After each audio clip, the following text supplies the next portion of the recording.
Shalom Pak Bambang, saya mau izin bertanya, apakah Trinitas artinya tiga Allah? Mohon pencerahannya.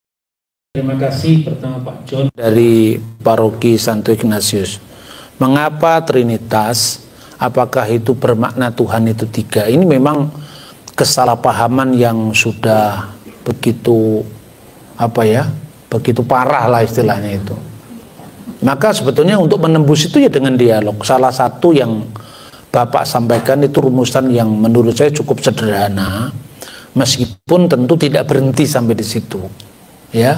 Sebab begini, kalau misalnya kita membaca dalam teks kitab suci, seperti roh manusia yang ada dalam diri manusia, begitu roh Allah menyelidiki segala sesuatu. Di sini ada semacam paralelisasi bahwa roh Allah itu rohnya Allah sendiri yang berdiam kekal dalam diri Allah bersama dengan Sang Firman, kan begitu.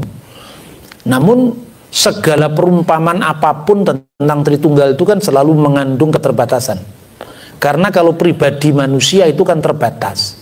Jadi misalnya antara kita, ya wujud kita dengan roh kita, dengan pikiran kita kan tidak bisa berkomunikasi.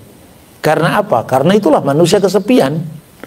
Tapi antara Bapa, Putra dan Roh Kudus, Allah, firman-Nya dan rohnya, itu bisa berkomunikasi. Itu yang namanya perikoresis, saling mendiami satu sama lain. Maka disitulah misteri itu mengungkapkan tentang keabadian Tuhan. Allah itu kasih misalnya. Kalau Allah itu kasih, berarti kasih Allah itu sekekal Allah dong. Karena kasih itu kan memiliki objek. Harus ada objek. Ada yang mengasihi, ada kasih, dan ada yang dikasihi. Lah kalau kasih itu tidak kekal, berarti kasih Allah bertepuk sebelah tangan. Lah siapa yang dikasih Allah? Ya manusia, ya malaikat loh. Malaikatnya belum ada, manusianya belum ada, yang dikasih siapa? Yang dikasih ya Sang Firman. Lah itulah misteri Yohanes pasal 17 itu.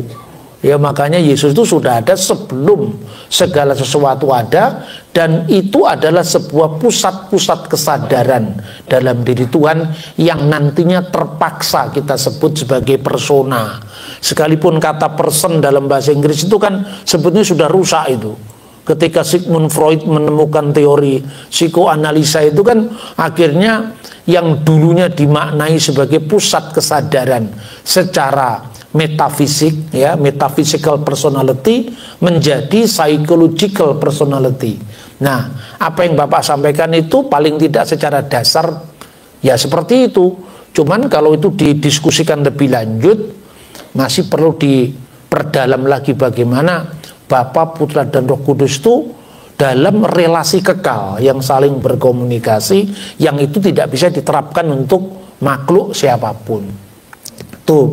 Terus yang kedua, tidak ada pikiran sebersit pun oleh para bapak gereja di awal yang mengatakan bahwa Tuhan itu tiga pribadi yang terpisah. Itu tidak pernah ada.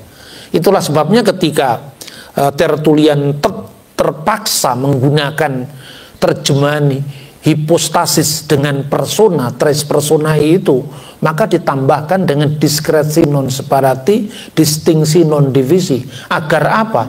Agar pribadi yang dimaknai untuk Tuhan itu tidak sama dengan pribadi ciptaan yang terpisah dengan segala keterbatasannya. Oke Pak Bambang, penjelasan Anda sangat mencerahkan dan menguatkan iman kami. Terima kasih, Tuhan Yesus memberkati.